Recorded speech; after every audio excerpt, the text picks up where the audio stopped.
let's just close our eyes, take a breath, and to just settle into your body, into the presence that we all are, the collective mind that we are building, the awareness of earth reality and the greater realities around us. And just think about that question or statement that Lawrence posed.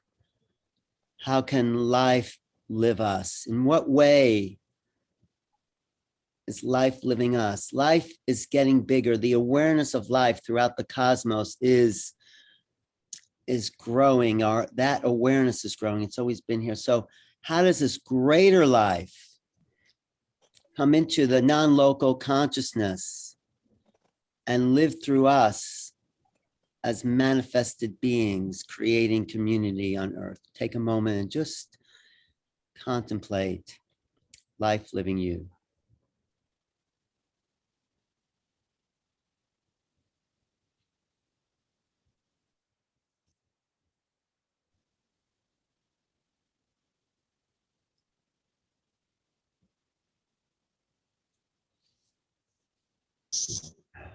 Take a breath.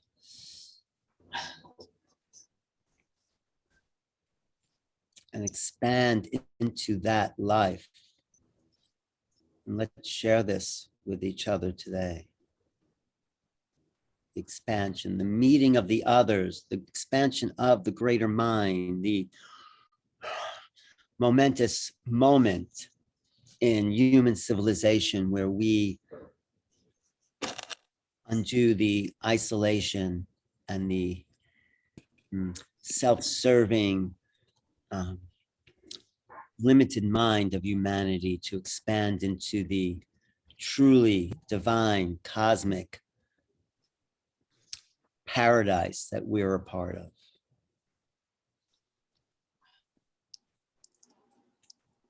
Expand into that, and let's bring that expansion here to share with each other.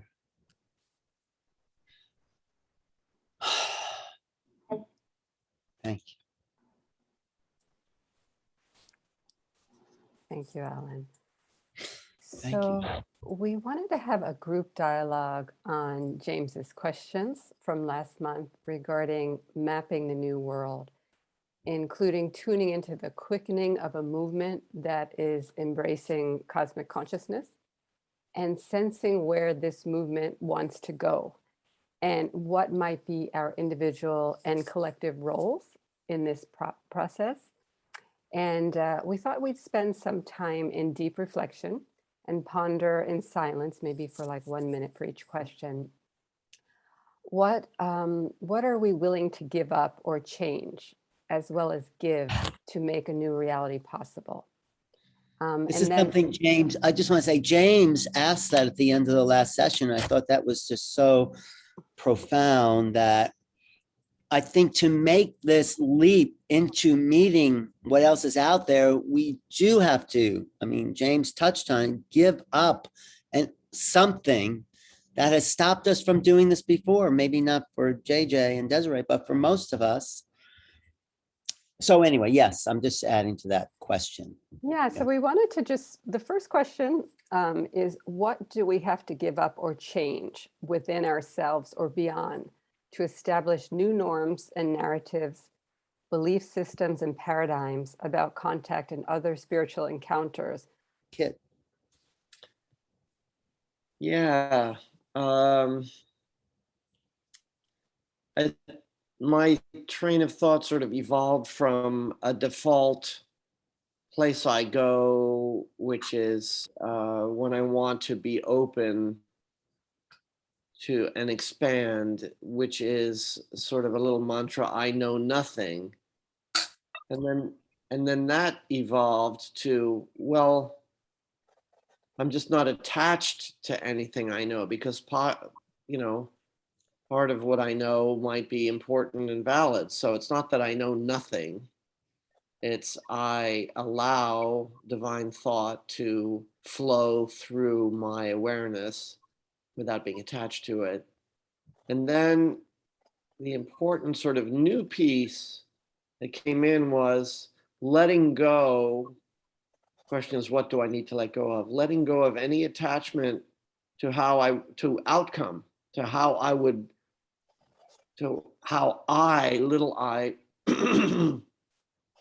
would, how I romanticize the world I'd like to see evolve. And just trusting, going to a deeper level of trust that if I just offer myself as a transparency, offer my mind as available real estate for divine, let's say, revelation, that what was in the way was my wanting things to turn out a certain way. And as I said, just realizing that trust, a deeper trust was needed for me to let go of those things. Right. And so I share that. Yeah. Well, I like, oh, go ahead, John, go ahead. I would say two things came to me. Number one was letting go of the idea of separation, that we are separate from each other, that we are separate from nature, that we are separate from anything in the universe, really. So that was number one. And I think that's the seat of many of the problems we have. The second thing is letting go of the old idea. I know it was cultivated back in the 80s by Reagan and some of those guys, the me generation. But the residual is, thinking of ourselves, what do we need? And to the exclusion of what is good for the community, what is good for, for everybody. And I think that's an issue these days as well. So, and I want to make sure that I can let go of those things. And that will allow me, together with what Kit said, to be more fully participatory in the grand scheme of things. Right. Oh, Well, I just want to jump on some of that because I like the idea of I don't like the idea, but giving up this idea of romanticizing the future in terms of ET contact or whatever those beings are. We don't even know if they're ET or whatever. Something is there. Some people may have had contact, but part of my programming is science fiction, watching science fiction movies. And as the media comes forward, as the government comes forward and says, yes, there are things in the sky, I can't help but think we're in some strange science fiction movie. The pandemic sweeps the planet, ET's land, what's next? So it's like, this is not science fiction. This is an unknown reality we're moving into. So all my projections of what might be possible, who these are, what I want, what's out there is only based on the known. And what we are really encountering is the unknown. And the unknown is nothing like anything we can conceive. So letting go of the known, Krishnamurti says, real freedom is freedom from the known. And so letting go of the romanticizing and the projection of a program narrative of science fiction and my own expectations and my own beliefs, and being in the kind of contact experiencer community, we still don't have answers. We still have a lot of questions. And if we could let go of everything, because obviously the government doesn't know that much, I think if we become available, let life flow through us, let consciousness, let experience, I think if we can all give up the known, we will, that's just my belief, we'll make some progress in meeting the other and integrating that into something that we're a part of. So that's my feeling. Alan, I Does it just work? want to add one more thing to what Yeah. you and Kit had said, and John. So much of what we're attached to, it's really time to recognize that so much of what we're attached to is really very fear-based. Yes. And these times that we're in are really calling for, talk about Lawrence, just what Lawrence had written, to really let go of that, and to have the courage to do so. Right. Because these times call for nothing less. Courage. Yes.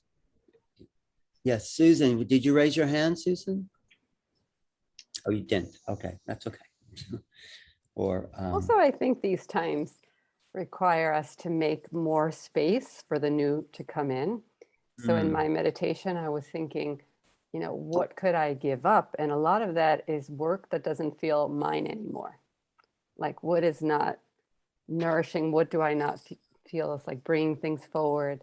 Some of the heaviness, so the lightness, like, these conversations are what I feel like I want more of, and less of some of the other things to create more space for the new. wow. Yeah, Desiree, do you unmute it? Go ahead. Yeah, so, well, we're waiting, of course, for the next question, which is, should we move to that? Or are there a Well, few let's see if everyone had answered this first. I'd love to jump in, Jean, and and Tayana, go ahead. I'll just mention cultural conditioning is what came to my mind, and how from the time we're born, we're taught what's possible for human beings and what's not. And we need to, loosen all of those limiting beliefs, because as we know, there are communities in the world where kids are reading flashcards without their eyes, and they're doing obstacle courses without seeing anything. They're just able to develop other senses and feel their way through or sense what's on the flashcard. And I mean, when I saw that, I was just flabbergasted, but I wasn't raised knowing that that's possible. And I think that's true for many of us, that we're living in a small container of what culture has told us humans can and can't do. And so breaking free of that, I think, is important. If I might share this, something that came up for me, John and I have spent a number of years with Beautiful Painted Arrow, Joseph Ryle. And one of the common phrases that he would use is, don't get stuck in form. And our experience, my experience, I think John's too, is we have been around individuals as well as groups of people that will get stuck in the form of something that maybe was created thousands of years ago, but they're doing it because it was created thousands of years ago. So they've gotten stuck in the form of that without letting it evolve into the present moment. And I pay very close attention to this so that I myself don't get stuck into a particular pattern. But I was in my Zoom meeting. I'm sorry? No, somebody was not Oh, yeah, muted, so I just okay. muted her. But I just know that it's one of the things that I have to watch out for myself, is that I don't get stuck in a form of something because that's the way it's always been, because that also provides a false sense of safety and will keep me from branching out and expanding out. So I just offer that. We would like also to add, from our position of working worldwide, that musical vibrations have been a very important part of our work in getting communities of different cultures and ethnic backgrounds to work together. And it's been the removal of the false rational constructs of how we are trained in Western science that for us is important. Mind maps are important, but really what we're seeing now is the importance of vibratory experiences from the heart and from the other parts of the human experience. And this is so important. It's the bridge work to a new humanity with all vibrations, all colors, all scenarios in balance and harmony. Thank you, JJ. Anybody else? Marcel. Marcel? What stuck my mind is self-importance. I think it's a key element that we take. We see our species as the most dominant or the most intelligent. And I think at the end, we need to acknowledge that we are very insignificant and mortal beings, but that's another thing. And Janice? Yeah, thank you. I think mine follows what you said rather, Diane. I sort of came into the world with, I think, too many sole purposes to follow, and I've been spreading out in many directions. And I think I'm learning now to give up what has been mine to do, but is no longer mine to do, in order to focus more clearly, which for me is bringing the new narrative, the new story, particularly into the religious field, because I think that's a big sticking point. We need to move to a more universal spirituality. So that's my number one, although I haven't completely given up all the others, but basically I'm an educator and a communicator and trying to bring the new narrative in wherever I can. Awakening to a new reality would be my keyword, if you like. Yeah. Thank you. Anybody else before we go on to the next question? Wait, what is? I'd like to add, following what Marcel and Tiana and others have said, is one of the problems with humanity and to raise consciousness is to drop this issue of the colonial mind. We've been colonials, and we think of colonizing Mars now and colonizing the moon, and it really is down to every day your practice, how you treat nature, how you interact with nature, how you interact with people, how do we treat each other, so that colonizing factor that we've been carrying in our genes for thousands of years can disappear. Yeah. Right. Yeah, and really tap into the indigenous wisdom, because when Tana was speaking about the kids being blindfolded with the flashcards, I was thinking of so many indigenous tribes that actually blindfold their children for the first few years so they can develop their other multidimensional senses. So what can we learn from other cultures as well? One thing I feel that we could let go is the idea or the assumptions of how contact will happen. Where, yes, there's probably ships and physical objects and things like that, but likely it's more on an energetic, psychic contact, and just being more open to those possibilities of connection, and also that maybe there's contact that's happened already with some of the animals and the plant species that are here already, and it's maybe all around us, we just haven't seen it yet. Yes, exactly. Yeah, like some say the octopus is from somewhere else as well, so could already be here. Right. Definitely the octopus. Definitely. Darcy, that is what I talk about in my book, not to do a little commercial, but just want to say I do talk about that aspect where JJ and Desiree have also contributed. So we're trying to build, I think these dialogues are about building a new narrative, a new vision of the future. I think that's why we come together every month to reflect on how can we let go of what we think we know and create or tap into this other thing that is wants, I feel, to become available to us if we just take away this preconceived notion of how we think it's going to look.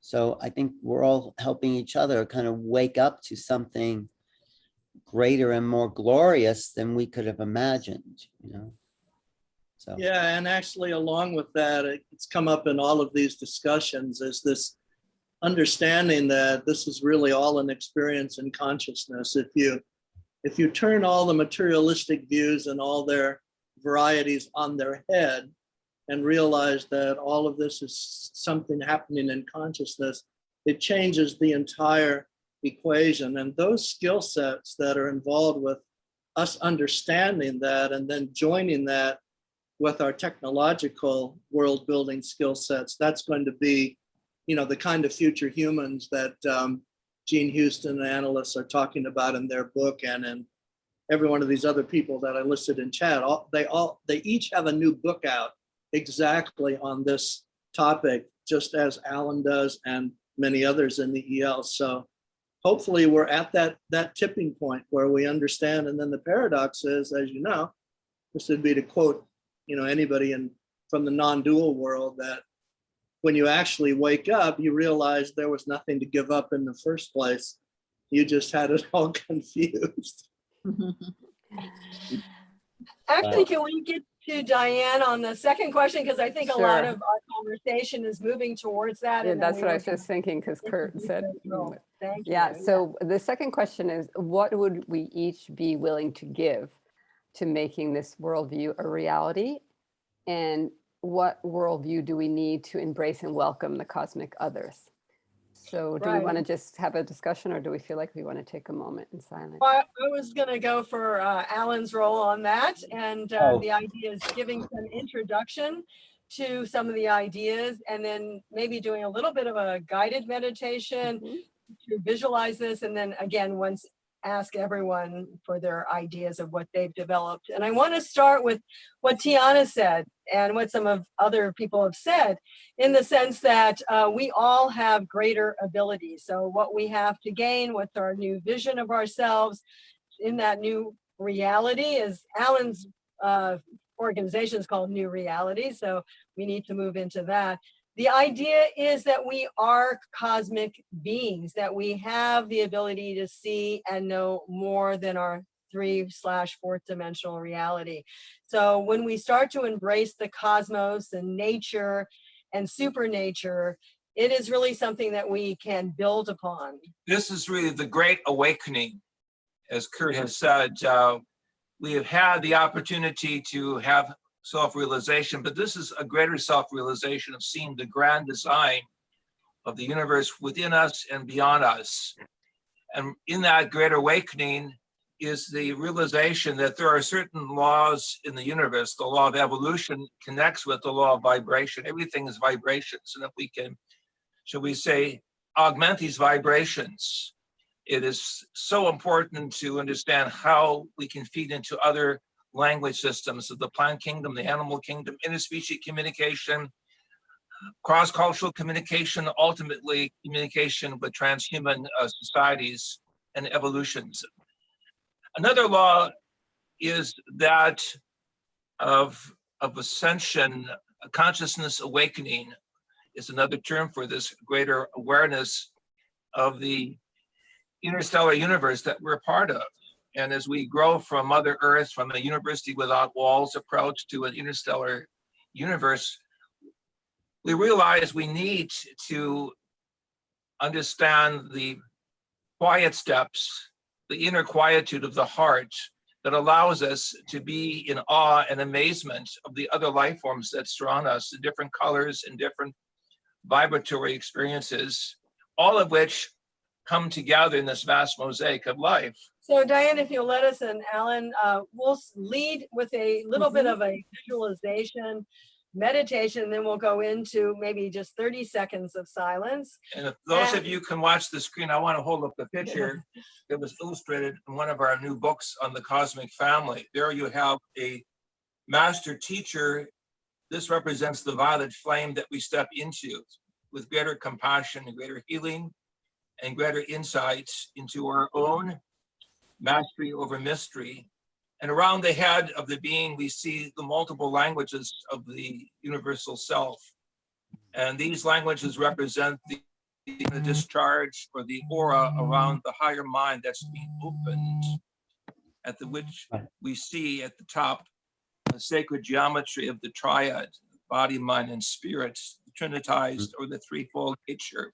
So let us begin with this meditation, and then afterwards we'll ask everyone once again to tell us what they've enlarged their reality. And Alan, maybe you can help us because we're not seeing. And I have to leave in about 5 minutes for an interview, but let's do it, Desiree. Let's do it.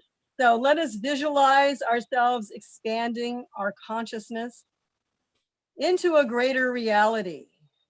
Let us see what we encompass within that reality, from the smallest forms of life on this planet to the greatest powers in the local universe and in the heavenly realms. Let us encompass their energy and share with them. And now has come our time to put on what we know in the ancient biblical story of Joseph's coat of many colors. But this time is at a high level that we think in multicolors. We see ourselves connected with all peoples, all dimensions of creation.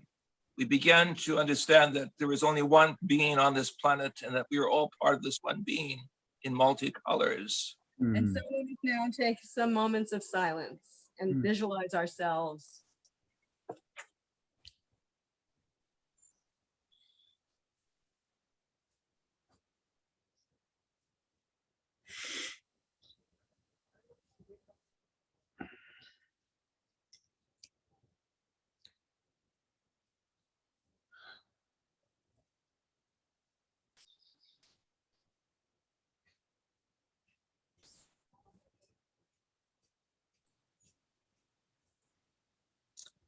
And as we come out now of that silence, Alan, would you like to share? What comes to me is that, as Buckminster Fuller said, we are on the spaceship Earth.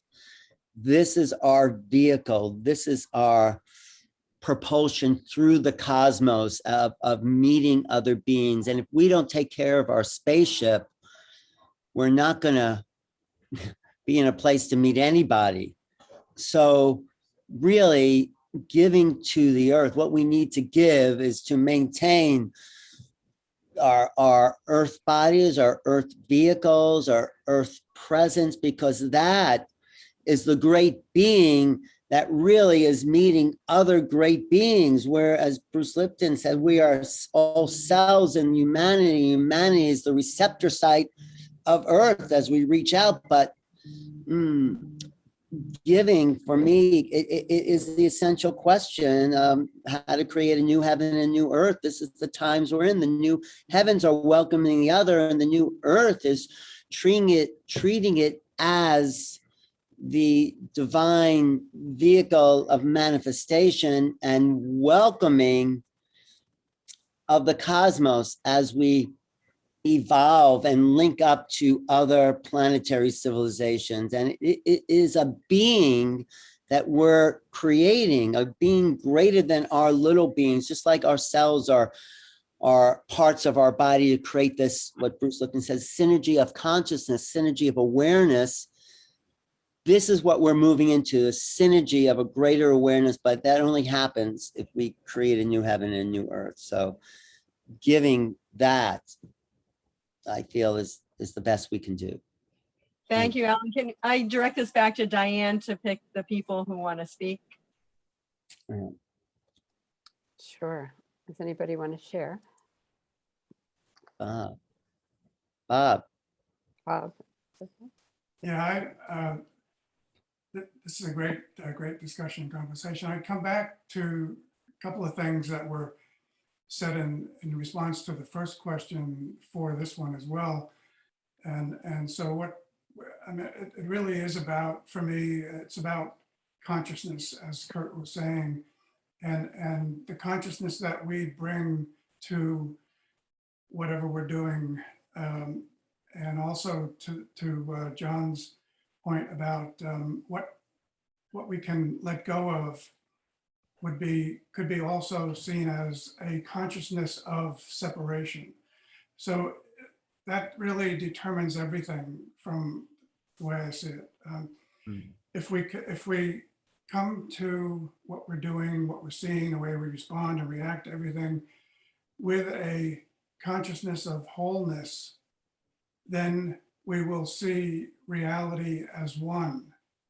If we come to everything that we do and think and act on with a consciousness of separation, then we will see reality as a multiplicity or a duality. with never-ending opposing forces at play. And the interesting thing about both of those views of consciousness, states of consciousness, is that they're opposite ends of the same continuum of consciousness. And so if we let go of one end of that continuum, we can let go of the illusion of separation, which allows us to move in the other direction on that continuum toward a consciousness of wholeness, a consciousness of reality as one. And when we take on that consciousness of reality as one, that really also guides our approach and understanding of whatever way the contact is or will continue to be happening with others. Because if we view reality as one, that's not just the planet that we live on or the universe that we can see. To me, that also means the unknown universes out there that we cannot see yet, and the unknown sources or planets that may be sending life to this planet. So again, it's really about the consciousness that we bring to it. If we understand a consciousness of oneness, that extends into how we approach the whole topic of contact, and that reality, with a consciousness of reality as one, that would imply, by extension, that wherever those that are making or want to make contact with us are coming from, they are part of that same reality that we are. Yeah. Or And we move towards that, yeah. And that could eliminate also the illusion that they're coming here for some reasons of imperialism or whatever else it might be. We could eliminate that whole illusion as well with a consciousness of reality as one. I'll just kind of leave it there. Thanks. Hey, Diane, I have to go. Thanks. That was great, Bob. Maybe I'll come back if you're still going for another while, but we'll pick up this conversation. Great to see everybody. Well, thank you. Have a good one. I'll talk to you guys. Great to meet the new people. Have a good interview, Alan. Yeah. Can I go? Yes, Jen. I'd like to support Bob in saying embracing the consciousness of one. But for myself, I think I've embraced that as a consciousness for about 50 years. Embracing it, understanding it's only the first part. We have to actually live into it and embody it. And that's a big stretch. 1 minute we can be on a call, coming into the cosmos and imagining the new realities. The next minute, I've got to figure out what we're eating for the evening meal. So it's like it's a big bridging stretch. And the more our consciousness expands, the more that bridging expands too. And it isn't just understanding it or thinking it, it's actually living it. And I think that's the point that we're moving towards. Okay. Perhaps I will speak. What I'm noticing in my life and in the people that we're in service to is that, there's that people come to the work that we offer for healing. And the foundation of all healing is healing the illusions of separation, because it's living within the illusions of separation that manifests physical disease, emotional disease, spiritual disease, and these imbalances on all levels. And in that, what I see has been the most critical step for my own healing, which has been very significant, coming from a body that completely broke down at a very young age to the slow reclamation of health, is, radical personal responsibility, the ability to respond to everything within our experience. And I would say that's my definition of sovereignty, is that I'm choosing to respond to everything in my experience.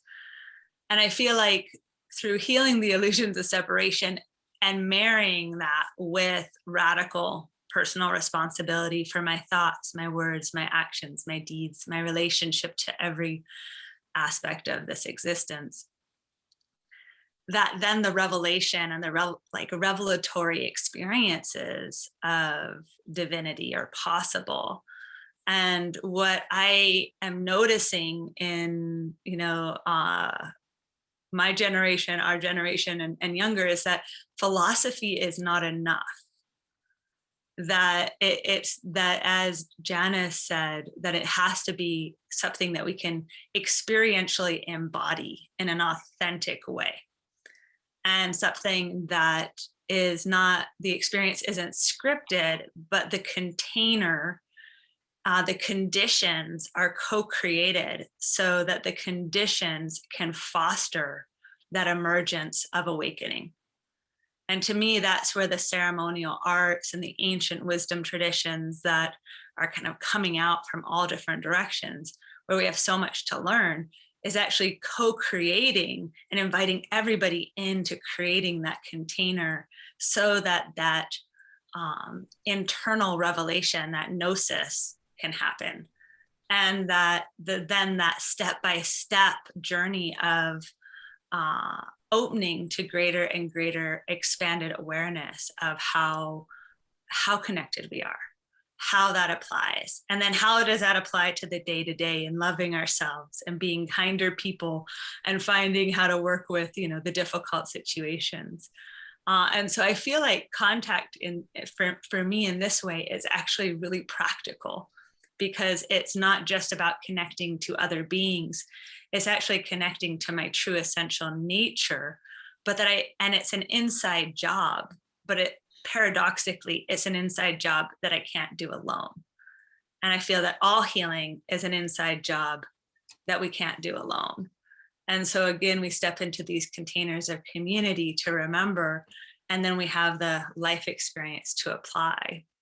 And then I feel the ceremonial arts and these different ways, these earth honoring ways, create a consistent vehicle for contact versus an inconsistent or intangible path. And so, for me, that's where, our dedication is just going full into creating the container, co-creating the container, so that what is that true essential nature within each person has the ability, the conditions to naturally awaken. And I feel like that's kind of the leadership that is required now on the planet, is to co-create that together and to help stimulate that capacity within one another. Can I add to that? What you said is so important, and our work with Ellen Steinfeld in his book, Making Contact, really requires inner development, inner contact with our true self first, before the external contact with cosmic cultures can take place. But I have to say also, in December of 2020, an Israeli government official said from his contact with ETs, they don't think we're ready. So I think what we're all saying today is really how we are to develop into a greater consciousness linkage and help the planet, heal the planet, help one another. And that makes us more suitable for our cosmic next step. And I have to say, in terms of consciousness for Tierra, that was Russell Target just called us, and he was the founder of remote viewing. So it's amazing that, we're tuning in right now to be able to do more and to change the planet by being light workers. It's such an important time to be here. Diane, who else wants to talk? Jean she had a hand up. Yeah, Darcy, thank you for saying what you did. In 1995, I was given a vision of a ceremonial dance that has gone worldwide. It was to create a container, a space, so that the dancers who came, all the crew who came, everybody, what we were doing is we were creating a vibrational field. The very purpose of the dance was to lift and dissolve the illusion of separation.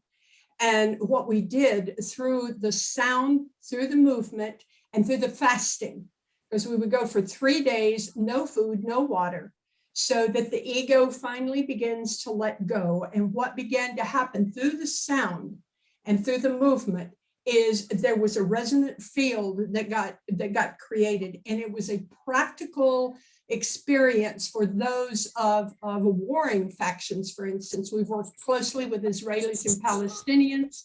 We've watched miracles happen with them, closely with Germans and Jews afraid to go to Germany. We've worked with that. We've worked with the Bosnians and the Croats, all of this, bringing them together, creating this container so that they could create a vibrational field. And when they went into this place, suddenly particularly after 24 hours, something begins to happen.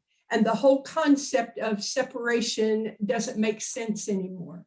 And the very issues that they may have been warring over, perhaps for generations, slowly begin to dissolve, because then they begin to see they're not separate from each other. So this is something that we have done. We've trained hundreds of people around the world to take this, but it's one of the ways to create a practical experience so that the vibration, the frequency of the people themselves was beginning to get raised. And talk about extraterrestrial experiences. We've had all kinds of sightings that would take place when we would do the dances. So I just offer that. Thank you, Jean. Would anybody else like to share? And Desiree and JJ, I was thinking maybe we can invite Russell Targ to come to a future meeting and maybe even teach us some remote viewing techniques. Certainly a possibility. Did somebody Thank want you to for say the nice something? summary. Yeah, is there any last minute people? Otherwise, I think I heard somebody. Was that Yeah. Janice? Oh, who's it? Me, Susan. Susan. Can you hear me okay? My connection, Now we Wi-Fi can hear and- you. Okay, very good, very good. Thank you for having me. This is my second time. I sit here and I'm a lifetime contactee. I remember my incarnation coming in to my mother's womb. I won't go into all the details, but I also do remember coming to this planet previously without any need for hypnosis. I just have those memories and picked up the work here when I came back. So one of the things, and I've contributed to research, I was a part of Dr. John Mack's group when I was a kid, like 21 years old. So I've been in this for a while. I've stayed a bit on the periphery because that's just what's been asked.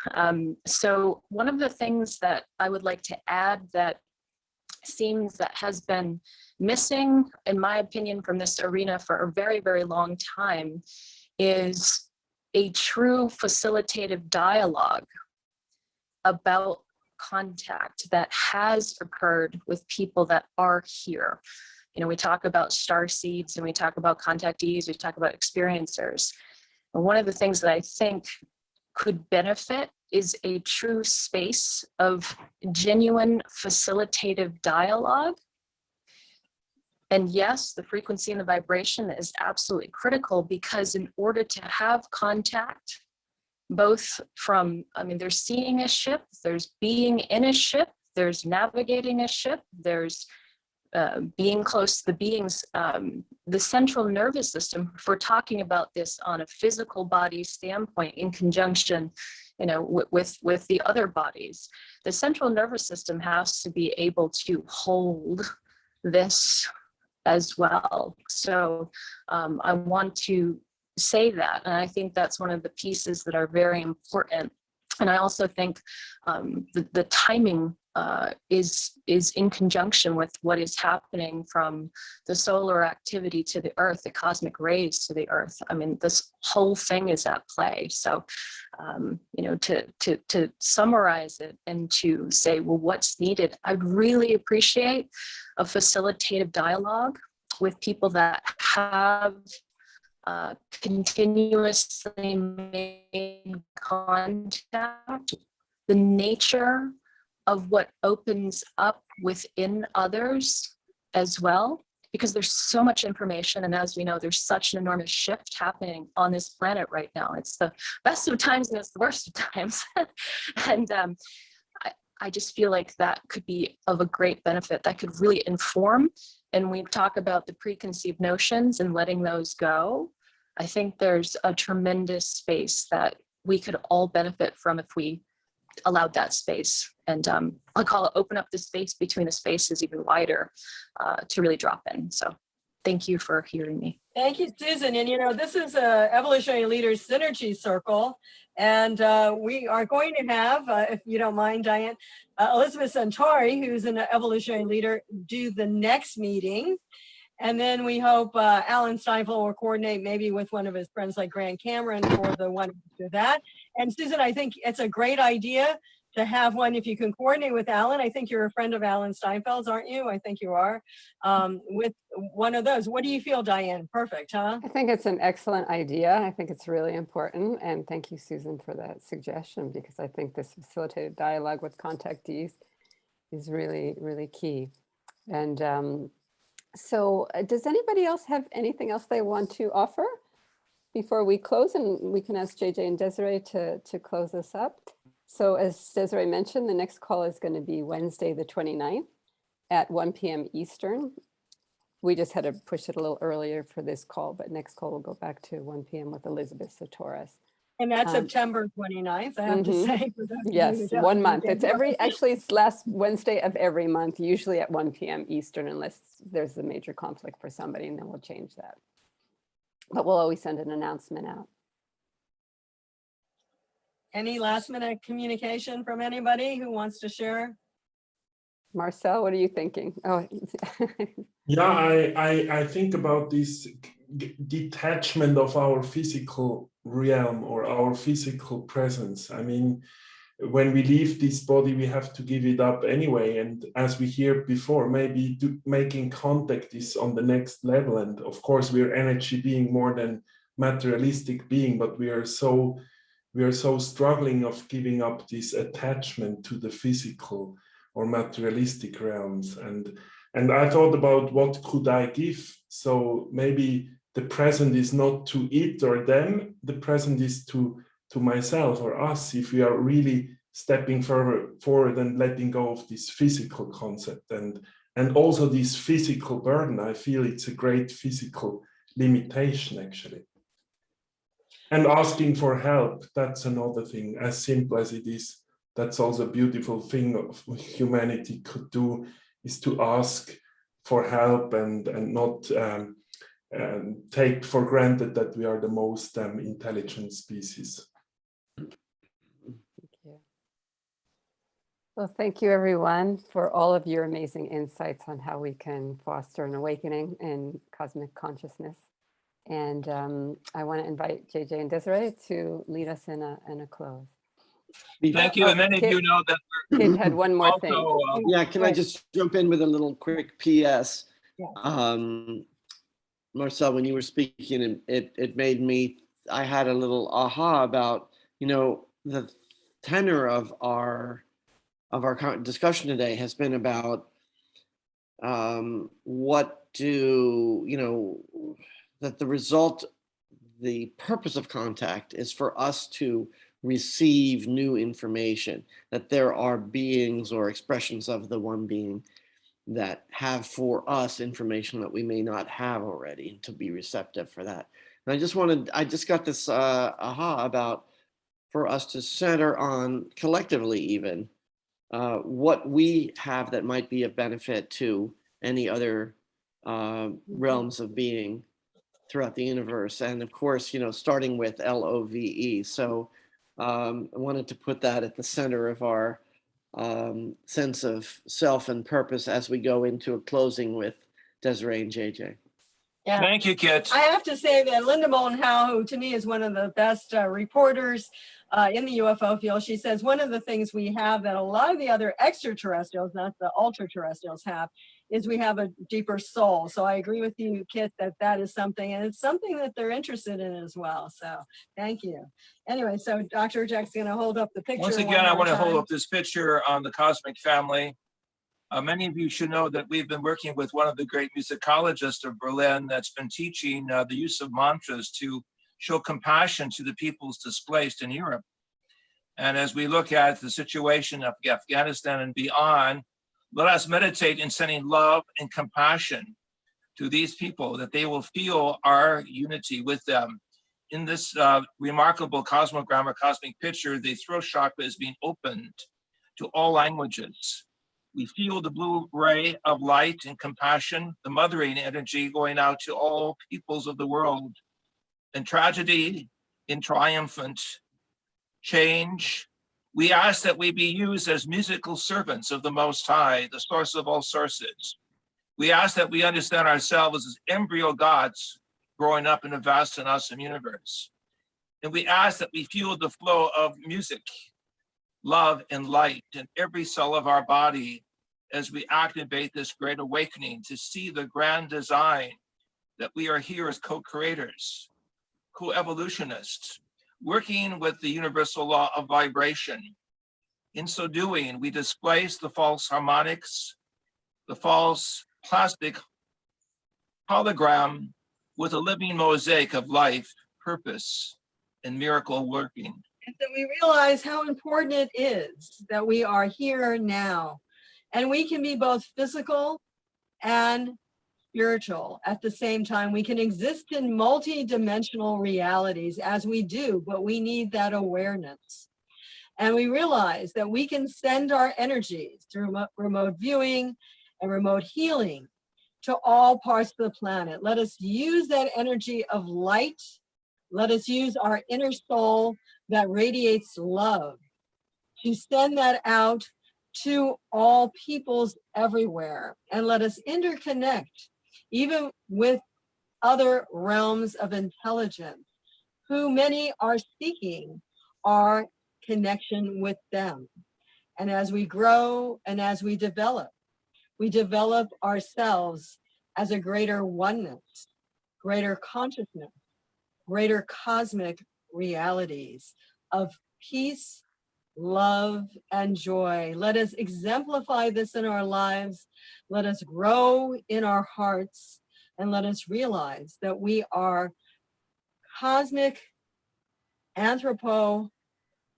divine beings. Let us come back now to our planets, and let us see this as the most important aspect of our incarnation, to be way showers and co-creators, even with brothers and sisters in Afghanistan at this time. Let us embrace them. Let us continually send a message of love, inner development, joy, and sustainability. For they are us and we are them in this great change that is coming. When the mountaintops of Mother Earth, the sacred centers, will correspond with that which is within our inner body, our inner mind, our inner soul. Let us realize we are opening, as it were, the mind locks to flow with a greater compassion, a greater mind, a greater unity. May peace prevail on earth and in the heavens. And now let us sit in about 30 or 40 seconds of silence. And everyone on this call, please add your energies to how you see our awareness, our love, our divinity, and our cosmic presence growing in the universe. Let us sit in silence.